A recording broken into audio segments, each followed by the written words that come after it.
The massive crystal dome of Xerion Prime stretched high above the Galactic Council chamber, its walls pulsing with strange alien light. 12 different species had gathered here today, and they all had one thing on their minds: what to do about the humans. The chamber buzzed with clicking, hissing, and electronic sounds as the aliens spoke in their various languages, but they all seemed to be laughing about something. Ambassador Vextar of the Craxi Empire stood at the center podium, his scaled, hands dancing over holographic controls. Images of Earth appeared in the air above him: crude metal rockets spitting fire, primitive nuclear weapons, and clunky space stations that looked like they were held together with metal bolts. The assembled aliens burst into what could only be described as laughter, though it sounded more like a zoo at feeding time. The Saurians, massive reptilian creatures that stood nearly 3 meters tall, let out deep hissing sounds that echoed through the chamber. Their yellow eyes gleamed with amusement as they watched the human technology displays. One of them spoke in their guttural language, and the translation came through the chamber's speakers. Look at their chemical propulsion systems.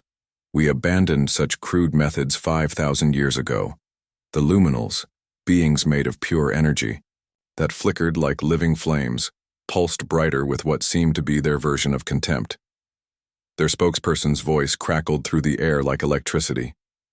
These creatures still burn fossil fuels on their homeworld. How primitive can a species be and still call itself intelligent? Near the back of the chamber, the aquatic Delphians floated in their water-filled viewing pods, their tentacles writhing with what appeared to be disgust. Through their translation devices, their leader's voice bubbled. They cannot even survive in 90% of the environments in this galaxy. What use are such limited beings? But it was Captain Lee Minho who drew the most attention and the most scorn.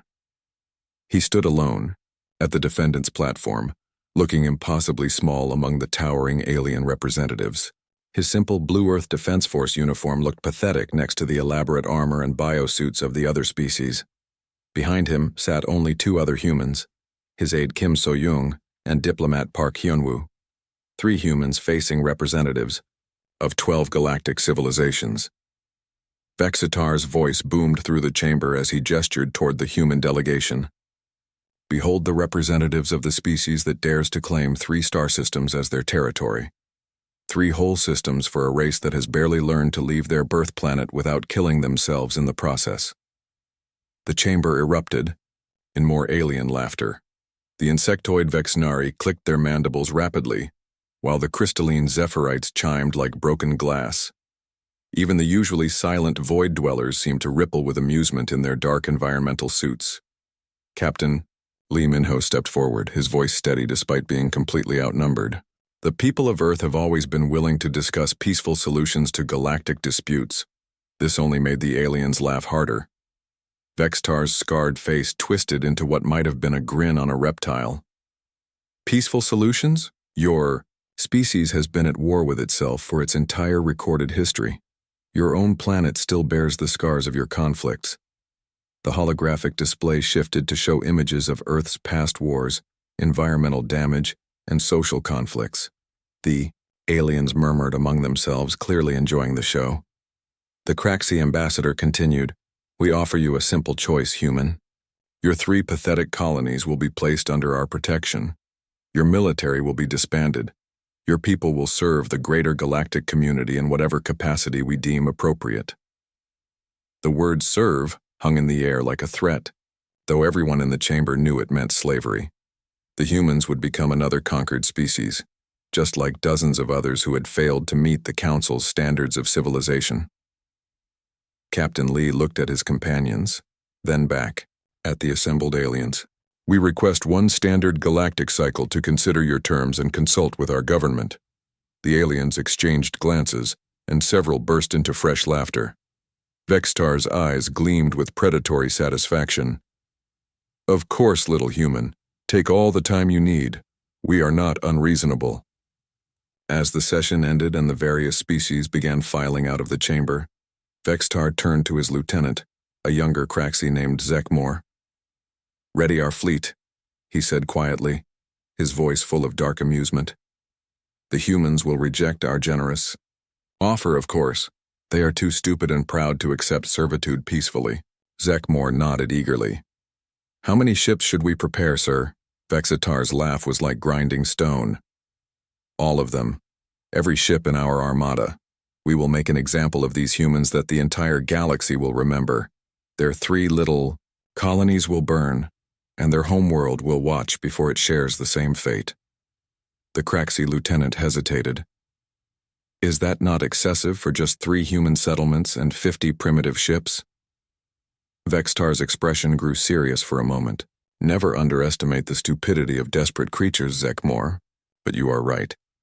This will be easier than conquering a lifeless moon. The humans have no idea what real power looks like. 3 kilometers beneath the bustling streets of Seoul, Admiral Park Ji-soo stood in a room that officially didn't exist. The walls were lined with quantum communication arrays that hummed with barely contained energy, their blue lights casting eerie shadows across her weathered face. Her fingers hovered over a control panel marked with symbols that would have been meaningless to most humans. But to her, they represented humanity's greatest secret. Genesis Protocol activated, she whispered, her voice carrying the weight of 3 centuries of hidden preparation. The quantum transmitters came alive, sending encrypted signals faster than light across the galaxy. These weren't ordinary messages.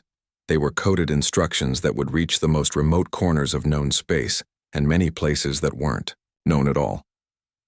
On the volcanic world of Infernus Prime, where surface temperatures could melt steel in seconds, Commander Kim Tae-hyung felt the vibration of his communication device against his chest. He was standing in what used to be a lava tube, now converted into a mining facility that no alien species had ever imagined possible.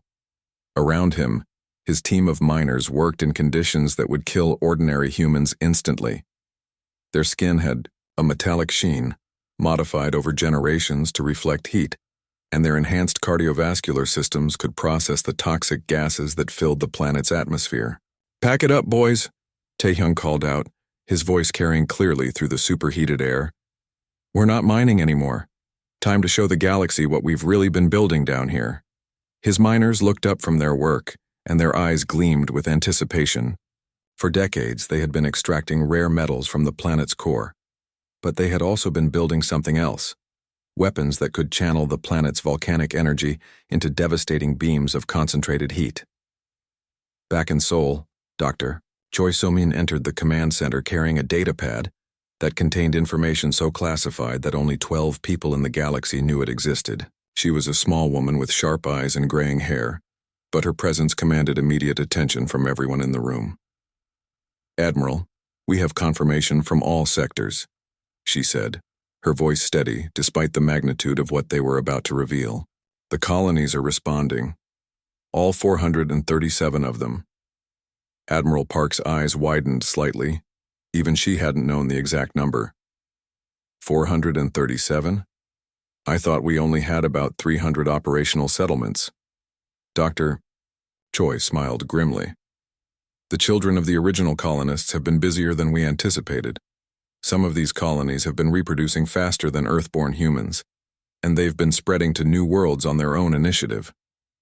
She activated her datapad, and holographic displays filled the air around them. The images showed worlds that looked like something from a nightmare, planets with crushing gravity, radiation levels that would kill normal humans in minutes, and atmospheres made of toxic gases.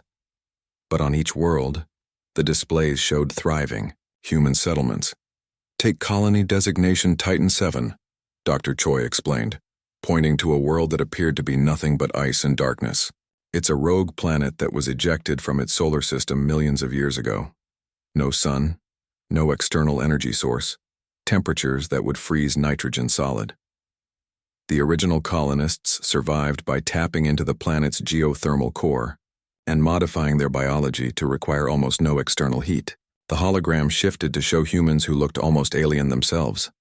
Their skin was pale blue, their eyes had adapted to see in complete darkness, and their bodies had become incredibly efficient at conserving energy. But they had also developed technology that could harness the planet's internal energy in ways that would revolutionize warfare. The Void Runners are perhaps our most interesting development," Dr. Choi continued. They live in the empty spaces between star systems, on ships that have been modified to survive in the vacuum of space for generations. They don't need planets at all anymore. Their children are born in zero gravity and can survive in conditions that would kill anyone else instantly. Admiral Park studied the displays with growing amazement. How long have they been out there? The first wave of secret colonization began 280 years ago, right after our first contact with the Craxi Empire, Dr. Choi explained.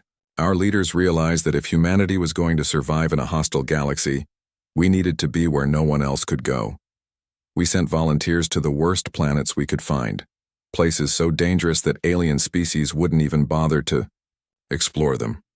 The holographic display shifted again, showing the deep core settlements, humans who had somehow managed to build cities near black holes, using the intense gravitational fields to power technology that bent the laws of physics. Their bodies had been modified to survive incredible radiation levels, and they had learned to manipulate gravity itself. Each colony developed independently, Dr. Choi said. They solved their survival problems in different ways, which means they developed different technologies. The heat-adapted colonies learned to weaponize thermal energy. The high-gravity colonies developed personal force fields and enhanced strength. The radiation-immune colonies learned to turn deadly energy into tools. Admiral Park shook her head, in wonder. And the aliens have no idea any of this exists? They dismissed us as a primitive species confined to a few planets, Dr. Choi replied. They never bothered to look closely at the worlds they considered uninhabitable. Why would they? From their perspective, those places were just empty space. The quantum communication array chimed softly, indicating that responses were coming in from across the galaxy. Messages from colonies that had been preparing for this moment for generations, settlements that had been quietly watching and learning while the galaxy ignored them. The signal is spreading, Admiral Park said, watching, as more and more colonies confirmed their readiness. How long before they're all mobilized? Dr. Choi checked her datapad. Based on our projections, the fastest colonies will be ready to move within 72 hours. The furthest ones will take about a week to reach the staging areas. Admiral Park nodded grimly. Then we wait. Let the aliens think they're dealing with 3 helpless colonies and 50 primitive ships. When they discover the truth, it will be too late. Admiral Vextar stood on the bridge of his flagship, the Devourer of Worlds, watching the blue marble of Earth grow larger on his main display screen. Behind him stretched the largest military force the Craxi Empire had ever assembled, 900 warships arranged in perfect battle formation. Each ship was the size of a small city, bristling with weapons that could crack planets open like eggs. Status report, Vextar commanded, his scarred reptilian face gleaming under the bridge lights. His tactical officer, a younger Craxi named Korthek, consulted his instruments with obvious excitement. All ships report ready for combat, Admiral. Our sensors are detecting exactly what we expected. 52 human vessels arranged in defensive positions around their homeworld. Their largest ship appears to be roughly 1/10 the size of our smallest destroyer. Vextar's laugh rumbled through the bridge like distant thunder. 52 ships. They didn't even try to hide their other colonies' fleets. This will be even easier than I thought. Through the massive viewport, the human fleet looked pathetically small against the backdrop of space. Their ships were angular and crude, clearly built for function rather than the intimidating beauty of Craxi warships. Some still showed scorch marks from their desperate journey to defend Earth, while others appeared to be hastily retrofitted civilian vessels pressed into military service. Open a communication channel to the human fleet, Vextar ordered. Let's give them one final chance to surrender before we show them what real power looks like. The main screen flickered, and the face of Admiral Park Jisoo appeared. She looked tired, her uniform wrinkled as if she hadn't slept in days. Behind her, the bridge of her flagship showed humans running frantically between control stations, clearly overwhelmed by the massive force bearing down on them. Admiral Park, Vextar said, his voice dripping with false courtesy. You can see our fleet. You know you cannot win. Surrender now, and your deaths will be quick. Admiral Park's expression remained steady, though Vextar could see the fear in her eyes. "The people of Earth will never surrender to alien invaders. Then you will all die," Vextar replied, cutting the communication with a gesture. The battle began exactly as every Craxi strategist had predicted. The human ships opened fire first, their primitive energy weapons and kinetic projectiles striking. The Craxi shields like raindrops against a mountain. The alien fleet didn't even bother to maneuver. Their shields could absorb everything the humans threw at them. "Return fire," Vextar commanded. "Target their largest ships first. Make this quick." The Craxi weapons lit up space with deadly energy beams. Within minutes, 3 human ships exploded in brilliant flashes of light. Their crews vaporized instantly. The remaining human vessels tried desperately to scatter, but they were hopelessly outgunned and outnumbered. "Sir," Korthek reported, watching the tactical display with satisfaction. "We've destroyed 12 human ships with no damage to our fleet. At this rate, the battle will be over within the hour." Vextar nodded approvingly. "Excellent. Once we've eliminated their fleet, we'll bombard their major cities. The survivors will make excellent slaves for the Empire." But as he spoke, something strange began happening on the sensor displays. Korthek frowned at his instruments, tapping them as if they were malfunctioning. "Admiral," the tactical officer said slowly, "I'm detecting some unusual energy readings throughout the system. It's almost like—" His words were cut off as space itself seemed to tear open near the edge of the solar system. Massive shapes began emerging from what looked like holes in reality. Ships unlike anything the Craxi had ever seen. Some appeared to be made of crystallized starlight, while others seemed to bend space around them like living gravity wells. "What in the name of the void is that?" Vextar demanded, his confident demeanor cracking for the first time. More ships appeared, materializing from directions that shouldn't have been possible. Some seemed to phase in and out of existence, while others emerged from what appeared to be folded space.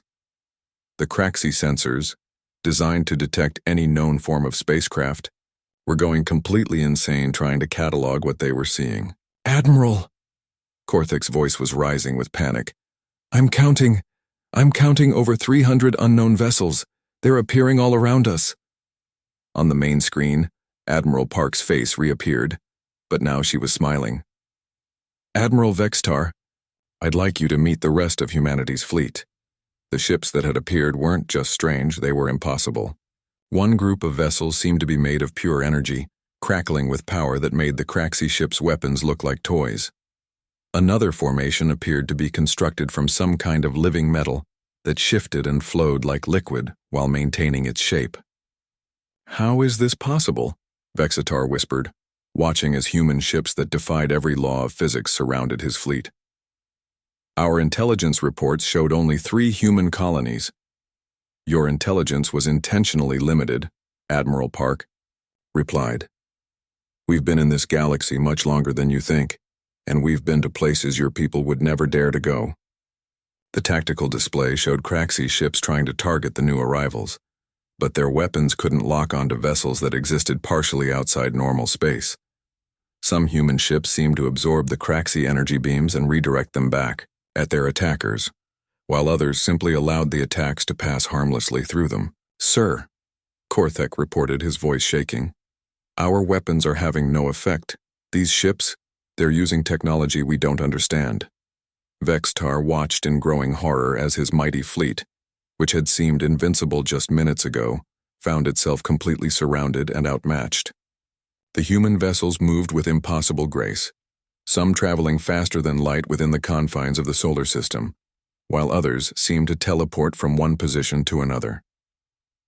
"All ships, emergency retreat," Vextar commanded, but it was too late.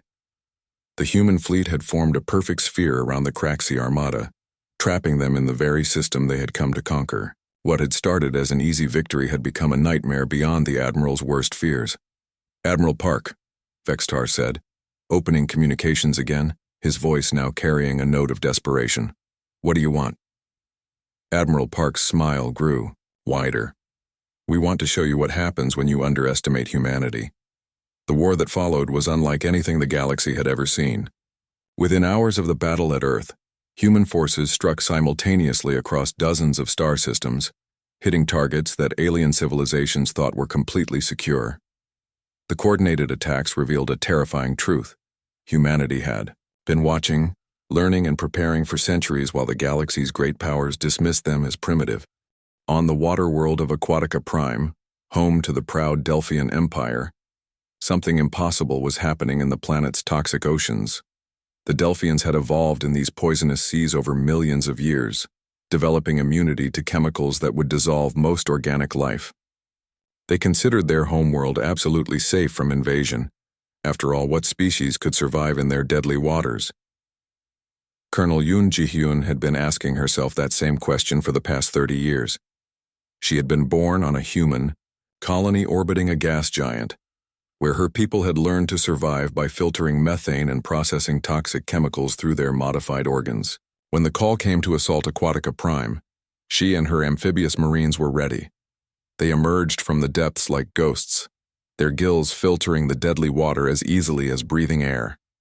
The Delphian coastal cities had no defenses against an attack from their own oceans. Tentacled guards watched in horror as human soldiers walked calmly through water that should have killed them instantly, their weapons firing energy beams that cut through Delphian bioarmor like paper. "Impossible," gurgled the Delphian commander as Colonel Yoon's forces surrounded his command center. "No land-dwelling species can survive in our seas." "We're not land-dwelling anymore," Yoon replied, her voice clear despite speaking underwater. "We learned to adapt because we had to." Meanwhile, on the crystal world of Zephyros, the silicon-based crystalline collective was discovering that their supposedly impenetrable computer networks had been compromised for decades. These beings existed as living crystal formations, their thoughts traveling through mineral structures at the speed of light. They had always believed their technology was impossible for organic life forms to understand. But human technician Lee Junyo had spent his entire life learning to think like a crystal. Born on a mining world where humans worked alongside silicon-based machines, he had undergone neural modifications that allowed his brain to interface directly with crystalline technology. When the war began, he activated hidden programs he had been planting in collective systems for years. "Our defense networks are failing," chimed one of the collective leaders, their voice ringing like breaking glass. "The humans. They're inside our quantum cores." "How can organic minds comprehend our silicon thoughts?" another asked in panic. Lee Junho's voice echoed through their communication crystals. "Because we learned to become like you. We studied every frequency, every resonance pattern, every quantum fluctuation in your networks. You never noticed because you never thought we were capable of understanding." In the asteroid belt of the Chronos system, Commander Shin Donghae was demonstrating another impossible human adaptation. His people had grown up in the crushing gravity wells near neutron stars, where normal physics broke down and gravity became a tool rather than a force to fight against. Now, floating in his specially designed ship, he was turning entire asteroid fields into weapons. With subtle manipulations of gravitational fields, he sent massive rocks hurtling toward Saurian fleet positions at relativistic speeds. Each asteroid became a kinetic missile carrying the energy of a nuclear bomb. The proud reptilian warriors, who had conquered dozens of worlds through brute force, found themselves helpless against enemies who could weaponize the very fabric of spacetime. "Their ships are pulling asteroids out of stable orbits," reported a panicked Saurian captain.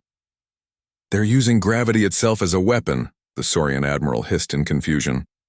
"How can such primitive creatures manipulate fundamental forces?" Commander Shin's reply came through the comm system. "We learned by living where gravity could crush your ships into neutronium. What kills you makes us stronger." Perhaps the most shocking development was happening in the core systems of the Zerion Assembly, the galaxy's most technologically advanced civilization. These beings existed partially in normal space and partially in quantum dimensions, using technologies that bent the laws of physics. They considered themselves untouchable, living in a realm beyond ordinary matter. Captain Bei Suzy had grown up in that same realm. Her colony existed in the quantum foam between dimensions, sustained by harvesting energy from stellar radiation and cosmic background radiation. Her people had learned to exist in multiple dimensions simultaneously, making them nearly impossible to track or target. "Our quantum networks are collapsing," reported a Xerion technician, their form flickering between dimensions. "Someone is corrupting our interdimensional communications." "That's impossible," their commander replied. "Only we understand quantum dimensional interface technology." Captain Bay's laughter echoed through dimensions they thought were secure. "You taught us by example. Every time you used your quantum communications, we were listening, learning, copying. We've been living in your quantum shadows for generations." Across the galaxy, similar scenes played out as human forces revealed adaptations that should have been impossible. On worlds with crushing atmospheric pressure, humans emerged who had learned to survive conditions that would flatten normal beings. In radiation fields that would sterilize most life, human soldiers thrived and turned deadly energy into weapons. The most terrifying aspect wasn't the technology or the adaptations. It was the realization that humanity had been present throughout the galaxy for centuries, watching and learning while remaining completely invisible. Every alien species discovered that their most secure worlds, their most secret technologies, and their most protected communications had been observed and studied by humans who had adapted to survive in impossible conditions. The galaxy's great powers, who had dismissed humanity as a primitive annoyance, now faced the reality that they were fighting an enemy that knew them better than they knew themselves. The war had become a nightmare, where their own strengths were turned against them by a species that had learned to thrive where others feared to venture. The crystalline chambers of Xerion Prime looked very different 8 months after the war began. Where once 12 alien species had sat in positions of power, mocking humanity's primitive technology, now the Great Hall buzzed with nervous energy as those same species waited to learn their fate. The massive chamber that had echoed with alien laughter now held the tense silence of civilizations that had learned what it meant to underestimate their enemy. Admiral Park Jisoo walked slowly through the entrance that had once seemed so intimidating. This time she wasn't alone. Behind her came a delegation of humans that would have shocked the galaxy even more than their military victories. Some walked on legs that had adapted to crushing gravity, their bones dense as metal. Others floated in environmental suits filled with exotic gases, their bodies having evolved to process atmospheres that would kill ordinary humans instantly. Fleet Admiral Lee Minho, formerly Captain Minho, took his place at what had once been the defendant's podium. Now it served as the speaker's platform for the galaxy's newest superpower. His uniform bore the insignia of victories won on 100 worlds, and his calm expression carried the confidence of a species that had revealed its true strength. "Honored delegates," Minho began, his voice carrying clearly through the chambers, translation systems. "We gather today not as conquerors and conquered, but as civilizations seeking a new path forward." Ambassador Vex Tar, the once proud Craxi leader, sat in what had been humanity's old position. His scarred reptilian face showed none of its former arrogance. Half of his empire's fleet drifted as wreckage in 17 different star systems, destroyed by human forces that had appeared from nowhere and vanished just as quickly. The Saurian representative, her massive form hunched in defeat, spoke first. We wish to formally surrender to human authority. Our worlds are defenseless against your gravity weapons and dimensional attacks." Minho shook his head. "We're not here to accept surrenders. We're here to establish a new galactic order based on mutual respect and cooperation." A ripple of surprise ran through the alien delegates. The Delphian ambassador, speaking through a translation device from his water-filled tank, bubbled uncertainly. You're offering us partnership? After what we attempted to do to your species?" Admiral Park stepped forward, her weathered face showing both strength and compassion. "Every species in this galaxy has made mistakes. What matters now is how we move forward together." The human delegation included representatives that challenged everything the aliens thought they knew about biology and evolution. Colonel Yoon, Ji-hyun, stood near the back, her gills clearly visible as she breathed the chamber's atmosphere through modified lungs. Beside her, Commander Shin Donghae's enhanced skeleton was visible through his translucent skin, adapted to survive in gravitational fields that would crush normal beings. Perhaps most shocking was Captain Bay Susie, who seemed to flicker in and out of existence as she existed partially in quantum dimensions. Her presence alone reminded the assembled aliens that humanity had mastered technologies they still couldn't comprehend. The new galactic government will include representatives from all species, Admiral Park announced. But the distribution of power will reflect the actual territorial holdings and populations throughout the galaxy. Dr. Choi So-min activated a holographic display that showed the true extent of human expansion. Red dots appeared across the galaxy map, each representing a human colony. The aliens watched in stunned silence as hundreds of dots appeared in regions they had considered empty or uninhabitable. These colonies have existed for centuries, Dr. Choi explained, hidden in plain sight because you never bothered to look closely at worlds you considered worthless. The luminal representative, its energy form flickering with what might have been embarrassment, spoke in electrical pulses. We scanned those regions. We found no signs of intelligent life. Because we learned to live without leaving the energy. Signatures you were looking for, replied Captain Bay, her voice echoing from multiple dimensions. We adapted to be invisible to your sensors while studying everything about your civilizations. The negotiations that followed lasted for weeks, but the outcome was never really in doubt. Humanity had proven not just their military strength, but their ability to survive and thrive in conditions that other species couldn't even imagine. The new Galactic Charter established human colonies as equal members of galactic civilization, with voting rights proportional to their populations and territorial holdings. The crystalline collective's representative, their silicon form chiming, softly asked the question that haunted all the alien species. How long have you been watching us?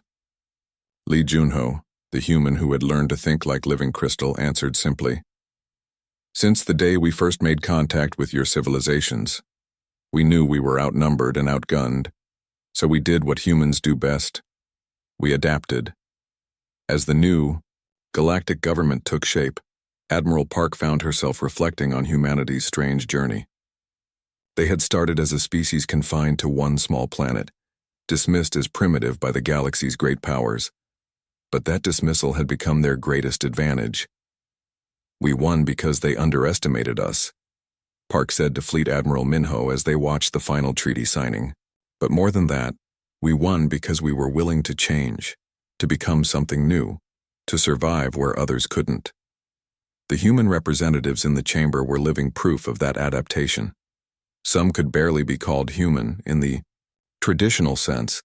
Their modifications were so extensive that they represented new branches of human evolution. But they all shared the same core trait that had allowed humanity to spread across the galaxy: the refusal to accept limitations. The galaxy's newest superpower hadn't emerged through superior technology or overwhelming force. They had succeeded through the simple human ability to look at impossible conditions and find a way to not just survive, but thrive. In the end, it wasn't humanity's weapons that had won the war. It was their willingness to become whatever they needed to be. As the ceremony concluded and the new galactic age began, one thing was clear. The species that had once been mocked as primitive had become the galaxy's greatest adaptive force, and they had done it by embracing the very challenges that other civilizations had fled from.